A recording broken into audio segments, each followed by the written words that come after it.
These four men wreaked havoc on Australia in the 90s, and you will not believe how they got caught. They're known as the Snowtown Killers, and the shorter guy in the middle is John Bunting. He's the man behind this vicious murder spree and convinced a few of his friends to help him kidnap people with disabilities so they could claim their disability checks from the government. John loved to torture these people while playing recordings of his previous victims screaming for help. He would even stare into the eyes of his victims while one of the other men strangled them. He would tell them to stop just before they died, letting them recover briefly before repeating the process over again. Eventually, John would just murder them and pack their bodies into plastic barrels which he would store in an abandoned bank. However, he had no sense of smell, and the stench of the barrels was so bad that neighbors reported him, which led to his eventual capture. John Bunting was then taken to court where he received 11 consecutive life sentences. 10 days later, Dylan's body was found in an area nobody was searching. In fact, he was found by accident. He was located outside of town, high up a hill in a dense forest, which in order to get there, he would have had to walk the opposite direction of the gas station. But the case gets even stranger because on the day Dylan went missing, there was a lot of snow on the ground, which meant people would have made tracks. But where Dylan was found, there were no tracks anywhere near him. No footprints,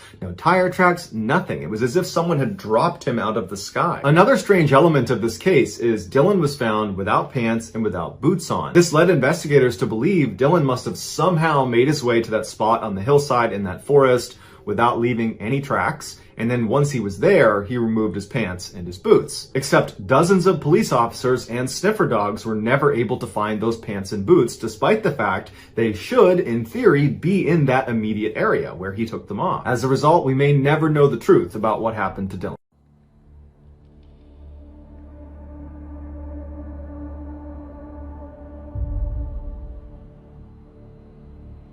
At the time of this, I must have only been around 15 years old. It was a winter's evening and my parents were going out for some dinner with some friends, so I was home alone. To be honest with you, I never really loved being home alone. I mean, my house was literally in the middle of a forest. However, I thought, right, I'm going to stick some Netflix on and then I'm just going to get an early night's sleep. But that didn't really, well, go to plan. So I was knackered and fell asleep at probably around 10 PM, but then I was awoken by really weird noises coming from outside my house. I thought, what the hell, is it my parents back? I looked out the window, but they weren't. There was nothing there. The strange noises continued. I was getting worried and very, very confused. So I looked out my window again, and well, there was a group of people standing literally in my front yard. I was like, what? They're all standing there just staring up at my window. Now, I was absolutely terrified, but I was also a pretty confident person and thought, right, if they don't leave in a minute, I'm just going to go down there and tell them to get off my property. And of course, they didn't leave, so I thought, oh, Jesus, here we go. So I shouted out the window, "Oi, what are you doing? Just leave, now, or I'm gonna call the police." There was no response. I shouted again. Again, there was no response. I thought, right, I've had enough of this. The adrenaline kicked in. I ran downstairs, opened the door and said, "Leave right now." Now I was terrified. These people looked terrifying. Now one of them walked over to me with a note, placed it in my hand, and then walked off. All of them then just left. I thought, what the hell just happened? So I got back into bed and tried to get to sleep, but was shaking all night because I was literally terrified. Eventually I managed to get to sleep and then woke up in the morning. I thought, well, that must have just been a bad dream, like, there's no way those people were here.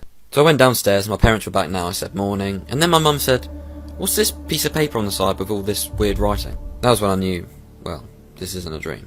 Now on the paper it said, "This is my house," and then it had a name. I thought, what? So I decided to call the hospital and say, right, has anyone with this name checked into hospital like last night because these crazy people were at my house? The woman started punching some stuff into her computer and then said, "Sir?" I said, "Yeah." This person died 30, 40 years ago at that address. I froze. What the hell had just happened?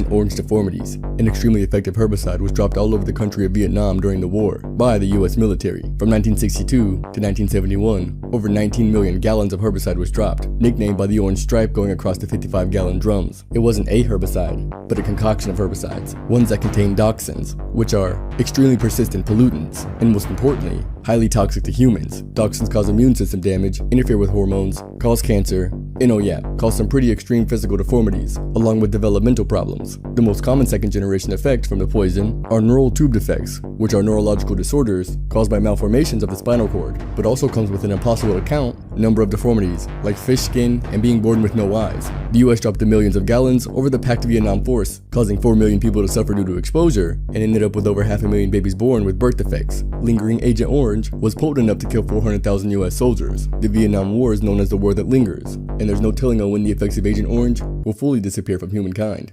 While it may appear ordinary, this might just be the scariest Twitter page of all time. The username Hanging Pro refers to the man behind the avatar with a noose around its neck, Takahiro Shiraishi, aka the Twitter Killer. Over the course of 3 months in 2017, he murdered and sexually abused 9 people, most of which were young girls that he'd met on social media. Takahiro used Twitter to lure suicidal women into his home, claiming that he would help them die. However, when he met up with his victims in public, he would tranquilize the women and carry them back to his apartment where he would strangle them and dispose of their bodies. When Takahiro was captured and taken to court, his lawyers argued that the deaths were consensual because the victims had technically agreed to be killed. However, the court disagreed and sentenced him to death for his crimes, claiming they were sadistically and sexually charged and there was no true consent ever given. These are the most disturbing things teachers have ever done inside of a classroom. Warning, the longer you watch this video, the worse it's gonna get. The first one reads, when I was in 1st grade, there was an actual fire and my teacher fled the classroom and left us alone. We were standing around in the classroom until 2 very shocked firefighters entered the room who radioed for backup and helped us out the 1st floor window. I guess this is a good example of every man for yourself. The second one reads, my art teacher used to take students' cell phones and put them in her cleavage till the end of class. Honestly, I wouldn't even want my phone back at the end of class, but this next one is so bad that you're gonna have to send to a friend because I guarantee they're not gonna believe you. This teacher fed her students semen-laced cupcakes made by her husband. Let me say that again so you understand it. This woman fed her students cupcakes that had a very special ingredient inside of them made by her husband. The teacher was ultimately fired and is serving 41 years in prison. Make sure to like and follow for more videos. These are scary apps that you should never download, part 1. Up first is GeoCreepy. This app allows you to basically track anybody you want. GeoCreepy can locate Twitter users based off their tweets. And all you have to do is type in their Twitter username, and GeoCreepy will find them. Next up is RIP-VIP. This app sends you notifications and alerts every time a famous person dies. This is actually super weird, but if you're interested when famous people die, well, this app might be for you. Finally is the Situationist app. This app connects you with random strangers in your area. It will then give you a weird task to do with that stranger. It could be like hugging the stranger for 5 seconds, or giving the stranger money. Either way, it's pretty creepy because you're just meeting some random person, and for all you know, they could be a serial killer.